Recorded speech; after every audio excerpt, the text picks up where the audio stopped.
Welcome to our monthly series, What to Do in Your Garden. This month is May, and we've got a busy month ahead of us. Mother's Day comes in May, and if there's any moms in your family that are also gardeners, I highly recommend you look at a selection of gloves at groworganic.com. We've got waterproof gloves, rose thorn gloves, lumber cutting gloves.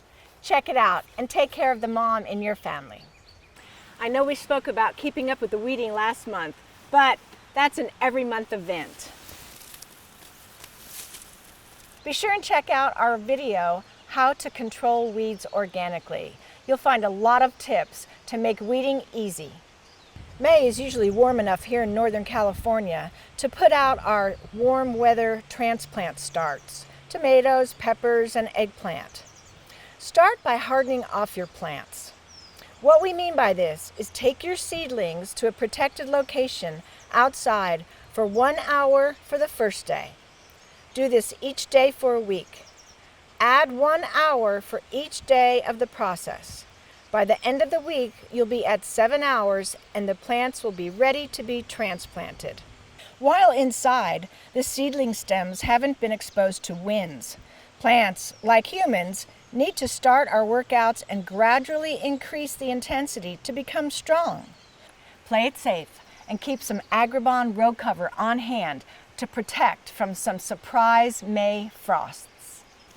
If your soil is in need of a little boost before you plant your transplants, you can apply a little bit of this all-purpose vegetable fertilizer or some of the Chappie's soil inoculant. Get out your soil thermometer, and if the soil is warm enough, you can direct seed a lot of your seeds. Many seeds like cucumbers, melon, and squash need soil temperature about 70 degrees, but all of the important information is on the seed packs or online at groworganic.com. If you haven't already done so, be sure and check all of your irrigation. Check the batteries in your timers. Check your drip lines for leaks. Make sure that everything is working perfectly so that when you start your garden, it's ready to be watered. It's a good time to check for pests like aphids, cabbage worms, and use the appropriate sprays or sticky traps or beneficial insects.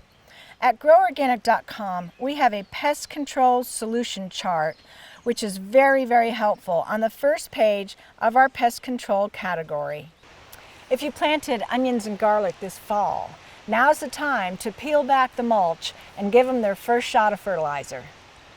Look for telltale signs of voles, moles, and gophers, and set out some traps if necessary. Check out our How to Control Gophers Organically video for a lot of really good tips. Prune off any spent flowers from your flowering shrubs. This is especially important for lilacs because the new growth is going to come right where the old flower was. May is the time to fertilize your blueberries and other acid-loving plants with this acid mix.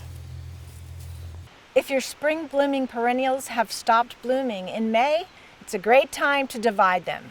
Check out our video on how to divide perennials. Take care of the bare spots in any lawn that you might have. Lawn Restore and the Dr. Earth Lawn Fertilizer are great additions, as well as reseeding bare patches. This earthway seeder is a great way to spread it all. Check out our organic lawn care video for lots more tips. Inspect your outdoor furniture for unwanted creatures living underneath. And it's the time where the stinging insects are going to start bothering us.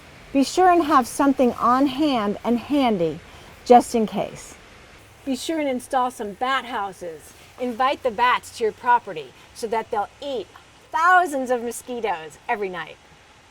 And May is not too late for successional planting of early spring crops such as radishes and greens. Check your roses for disease and give them a dose of fertilizer. Flower and rose fertilizer works great. If you've had grasshopper problems in the past, or if your vegetable garden is close by to a grassy pasture, you may have grasshopper problems in the future. This is a Nolo bait, which is a suppression for grasshoppers. You can put it on a little bit early in the season, like in May. As with all pesticide products, be sure and follow all the directions completely, read the label carefully, and wear your protective gear. And most importantly, don't forget to enjoy your garden in May and grow organic for life.